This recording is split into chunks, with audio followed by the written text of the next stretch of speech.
আমাৰ last 5 days এটা park আমাৰ বামুণগাঁও এৰিয়া ৰেগুলাৰলি বাহিৰত আহি এইটো ডিপ্ৰেডেশ্যন কৰি আছিল গৰু আৰু ম'হ পোৱালি কেইটা মাৰিছিলে একদিনত আমাৰ গৌতম সিং শইকীয়া ডাঙৰীয়াৰ এইটো ডানচাৰী ইকো কেম্পত 7টামান গৰু একেলগে মাৰিছিল সেইটো বাঘ মানে আমি তেতিয়াৰ পৰা আমি ট্ৰাই কৰি আছোঁ আৰু এইটো আমি ধৰি আছেছ কৰিবলগীয়া চিটুৱেশ্যন আহিলে মানে কিহৰ কাৰণে এনেকৈ কৰি আছে এইটো আমি চাবলগীয়া হৈছিল সেইকাৰণে আমি পিঞ্জৰা দুটামান পাতিলোঁ আৰু আজি এৰাউণ্ড 7:15 এইটো বাঘ মানে পিঞ্জৰাত আছিলে ইমিডিয়েটলি আমাৰ ডক্টৰ টিমো ইয়াত আহিলে এইটো ঢেকীয়াপতীয়া হয় মেল হয় এইটো আমি দেখিছোঁ কিছুমান ইঞ্জুৰি আছে এইটোৰ আগৰ ইঞ্জুৰি এইটো মষ্টলি ইনফাইটিঙৰ ইঞ্জুৰি আছে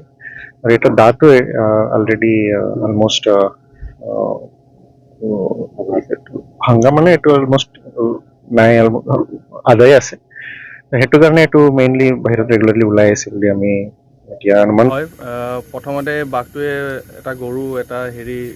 মাৰিছিলে আপোনাৰ এই গাহৰি এটা তাৰ পিছদিনা আমি মানে সেইদিনাখনেই আমি একদম তৎপৰভাৱে চবখিনি আমাৰ আমাৰ যিমানখিনি মোৰ ষ্টাফ আছিলে তেওঁলোকে এলাৰ্ট কৰি দিলোঁ আমি ডিউটি কৰি আছিলোঁ ভালকৈ তাৰপিছত সেইদিনাখনেই আকৌ নেক্সট দিনাখন ৰাতি আকৌ এই আমাৰ গৌতম শইকীয়া আমাৰ ইয়াতে ৰিজৰ্ট আছে তেওঁৰ গোহালিত সোমাই পেলাই 7টা গৰু ঘাইল মাৰি দিছিলে তাৰপিছত আমি তৎপৰভাৱে আমি এই পিঞ্জৰা আনিলোঁ 2টা পিঞ্জৰা আমি ইনষ্টল কৰিলোঁ তো কালিও আমি চেষ্টা কৰিছিলোঁ কালি নহ'লে আমি বাঘৰ মুভমেণ্টটো 24 আৱাৰ্ছ যিমানখিনি পাৰোঁ আমি ট্ৰেক কৰি আছিলোঁ তো আজি আমি সফল হ'লোঁ এতিয়া ঠিক আছে বাঘটো কিমানমান বয়স হ'ব পাৰে এনে অনুমানিক বাঘটো বয়সটো ঠিক ক'ব নোৱাৰোঁ কিন্তু এই বুঢ়া হৈছে আৰু ইনফাইটিঙত ইঞ্জুৰি আছিলে তো এতিয়া সেইকাৰণে চাগে এনেকুৱা এই ষ্ট্ৰেছত আহি পেলাই বা এনেকুৱা ইউজুৱেলি এনেকুৱা নকৰে বাঘে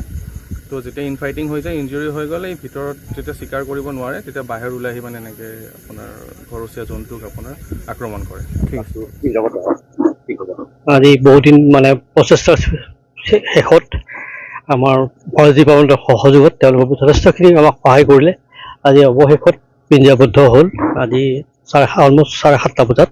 পিঞ্জৰাবদ্ধ হৈছে আৰু দেখা গ'ল যে তাৰ এটা ভৰিত যথেষ্ট মানে ইনজৰ্ড হৈ আছে বেয়াকৈ ফালি আছে আৰু বুঢ়া বাঘ দাঁত নাই এনেকুৱা আৰু আমি যিটো ভাবিছিলোঁ আল্টিমেটলি সেইটোৱে হ'ল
Epic